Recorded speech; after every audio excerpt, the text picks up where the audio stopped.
আসসালামু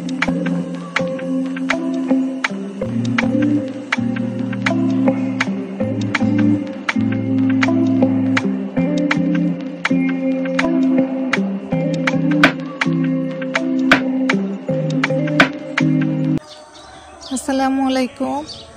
আমার শীতের ছুটির মধ্যে আমরা আজকে প্ল্যান করেছি শাহজাদপুর বেড়াতে যাব। এই জন্য আমরা বাস টার্মিনাল থেকে একটা বাসে উঠি।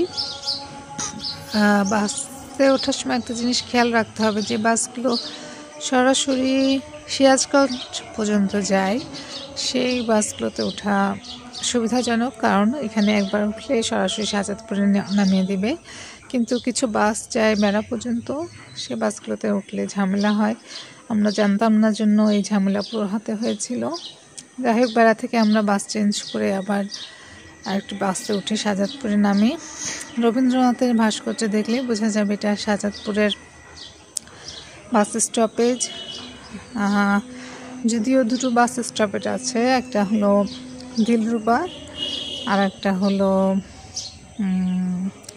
এখন আমার মনে পড়ছে না, মানে দিলরুবা পরের বাস স্টপেজটাই হলো কাছারি রবীন্দ্রনাথের কাছারি বাড়ি দেখতে যাওয়ার বাস স্টপেজ আর কি। যদিও দুইটা জায়গা থেকেই ভ্যানে করে বা সিএনজিতে করে যাওয়া যায়।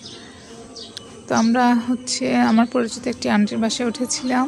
ওখানে রেস্ট নেওয়ার পরে ফ্রেশ হয়ে আন্টি আমাদেরকে কাছারি বাড়ি দেখতে নিয়ে আসেন। এটা কাছারি বাড়ির পেছনের অংশ। অনেক পুরনো কিছু গাছ আছে এখানে, দেখতেই পাচ্ছেন, বিশাল বিশাল কিছু বট গাছ, কড়ই গাছ। এবং শাহজাদপুর হলো তাঁতের কাপড়ের জন্য, শাড়ি লুঙ্গির জন্য বিখ্যাত। এখানে প্রতি শনিবার এবং মঙ্গলবার হাট বসে। তো আমরা যেহেতু শুক্রবার গিয়েছিলাম, সেহেতু কোনো হাট ছিল না এবং খুব নিরিবিলি ছিল।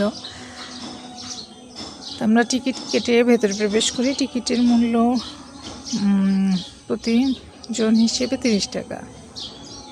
তো ভেতরে যাওয়ার পর আমরা এরকম সুন্দর একটা গোছানো বাগান দেখতে পাই, নানা রকম ফুলের সমারোহ, এবং রাস্তার দুই দিকে এরকম ডেকোরেশন প্ল্যানগুলোকে খুব সুন্দর করে গুছিয়ে রাখা হয়েছে, দেখে ভালো লাগে।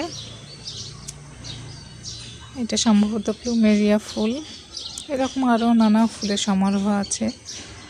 রবীন্দ্রনাথের কাছারি বাড়িটাকে জাদুঘর বানানো হয়েছে। তো আমরা প্রথমে জাদুঘরে যাওয়ার সিদ্ধান্ত নেই।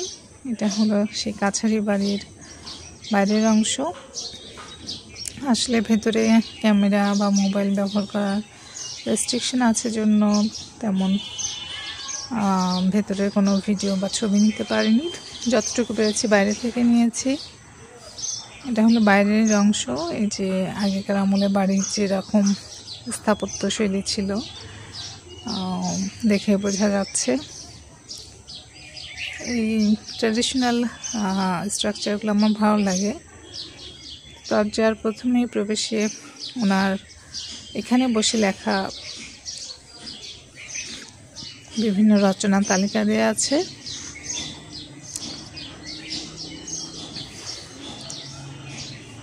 এখানে উনি 8টি চিহ্নপত্র লিখেছিলেন, বিভিন্ন কবিতা লিখেছেন,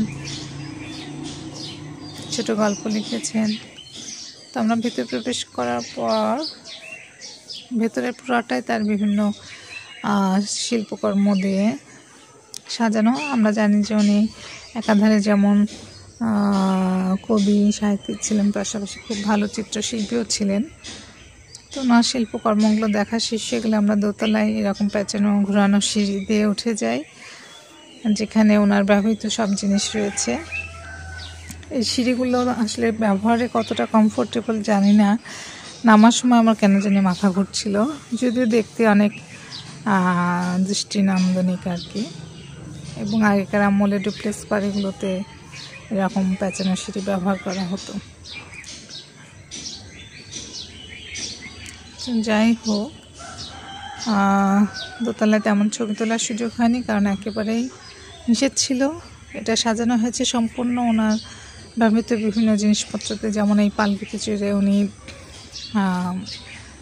বিভিন্ন জায়গায় যেতেন। এটা হলো তার বারান্দায় দাঁড়িয়ে বাইরের ভিউ, তার একটা বেলকনিতে দাঁড়িয়ে এরকম চমৎকার একটা ভিউ পাওয়া যায়।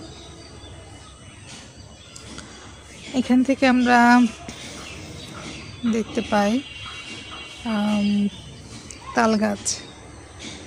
আমার সে আন্টি বলেন এই তাল গাছ নেই নাকি তাল গাছ এক পায়ে দাঁড়িয়ে সেই কবিতার লেখা হয়েছিল, জানি না কতটুকু সত্য। এই গাছটার নাম মাখন গাছ। ফলগুলো অনেক বড় বড় আর অনেকগুলো ফল ধরেছিল। তো এই গাছ নিয়েও আন্টি একটা গল্প শোনান। সেটা হলো যে এক দেশে একজন লোক তার প্রথম স্ত্রী মারা যাওয়ার পরে দ্বিতীয় বিবাহ করে। তো প্রথম স্ত্রী ঘরে একটি কন্যা সন্তান ছিল। স্বাভাবিকভাবে দ্বিতীয় স্ত্রী তার কোনো যত্ন নিত না, তাকে ঠিক মতো খেতে দিত না, এবং তার ঘরেও একটি কন্যা সন্তান হয়। তো প্রথম স্ত্রীর ঘরে কন্যা সন্তান যেহেতু ঠিক মতো খাওয়া পেত না, সেই গাছের ফল খেত 3 বেলা। তো যখন দুটা মেয়ে বড় হলো, দেখা গেল যে প্রথম স্ত্রীর মেয়েটি খুব রূপবতী হয়েছে। তখন তার সৎ মনে প্রশ্ন জাগে যে কী ব্যাপার, আমি তাকে খেতে দিই না, তার যত্ন নিই না, তাহলে সে কেন আমার মেয়ের চাইতে এত সুন্দরী হলো? তখন ও বলে যে আমার যখন ক্ষুধা লাগে আমি এই গাছের ফল খাই।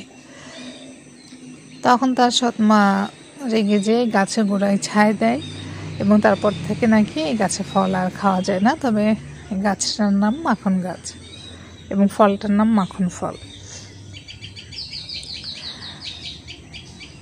আমাদের ছোট্ট গাইড আরাফ ঘুরতে ঘুরতে ক্লান্ত হয়ে গিয়েছে, সে একটু বিশ্রাম নিচ্ছে। আমরা এখনো ঘুরে বেড়াচ্ছি। এখানে অনেকেই বেড়াতে যান এবং সারাদিনের একটা সুন্দর সময় কাটানোর জন্য জায়গাটা চমৎকার। তবে আমরা যারা ঘুরতে ভালোবাসি বা ঘুরতে যাই, আমাদের একটা জিনিস মাথায় রাখা উচিত। অনেকেই ছোট বাচ্চাদের নিয়ে যান, হাতে চিপসের প্যাকেট থাকে, জুসের প্যাকেট থাকে, সেগুলো খাওয়া শেষে একটা নির্দিষ্ট জায়গায় ফেলার শিক্ষাটা দেওয়া উচিত। আমরা দেখতে পাচ্ছি আশপাশে অনেক জায়গায় ময়লা, সেই উচ্ছিষ্ট প্যাকেটগুলো পড়ে আছে, যা এখানকার পরিবেশটাকে নোংরা করছে। আমাদের বোধহয় প্রত্যেকেরই সচেতন হওয়া উচিত, কারণ এত চমৎকারভাবে চারিদিকে সাজানো গোছানো, তার মাঝে ময়লা আবর্জনাগুলো দৃষ্টিকটু। আর পরিবার থেকে একটা শিশুর প্রকৃত শিক্ষা হয়। বাবা মাদের নিজেদেরও সচেতন হওয়া উচিত এবং সন্তানদেরকে সেভাবে তৈরি করা উচিত। তাহলেই আমরা প্রকৃতির এই অপরূপ সৌন্দর্য খুব সুন্দরভাবে উপভোগ করতে পারি। এখানে নানা রকম ফুলের সমারোহ আছে, দেখতেই পাচ্ছেন গোলাপের ঝাড়। এই জায়গাটাকে বলা হয় খুনকারের জোলা। আমার দেশে আন্টি বললেন এখানে নাকি নদী যেত এবং জোলারা তাদের কাজ করত। আমরা এই ভ্যানে করে বেরিয়ে পড়ি। আমাদের পরবর্তী টার্গেট হলো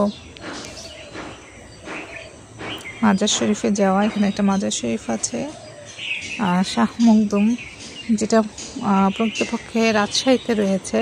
তো বলা হয়ে থাকে এখানে ওনার মস্তকটি রয়েছে এবং রাজশাহীতে ওনার মানে বাকি অংশ, শরীরের বাকি অংশ রয়েছে।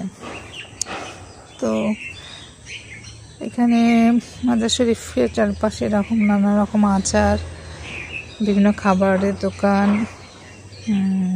বিভিন্ন জিনিসপত্রের দোকান, টুপি, তসবি, বিভিন্ন জিনিসের দোকান হয়েছে। আমার মাজার শরীফটাতে নিয়ে একটা গল্প আছে, সেটা হলো এটা নাকি রাতারাতি গায়েবীভাবে হয়েছিল। জানি না এটা কত বিশ্বাসযোগ্য, কারণ এর গেটের পাশে লেখা আছে এটা কবে তৈরি হয়েছিল, এটা কে তৈরি করেছিল, এটা স্থাপত্য শিল্পের কোন সময়কার নিদর্শন ইত্যাদি। যাই হোক, গল্প শুনতে তো সবারই ভালো লাগে। এখানে আমার সাথে যে আন্টিরা ছিলেন, ওনারা ভেতরে যে নামাজ আদায় করেন। আমি বাইরে নদী ঘাটটাতে বসেছিলাম, ওই জায়গাটা আমার খুব পছন্দ। আমি এবার দিয়ে এখানে 3 বার গেলাম, ভালো লেগেছে। আপনারাও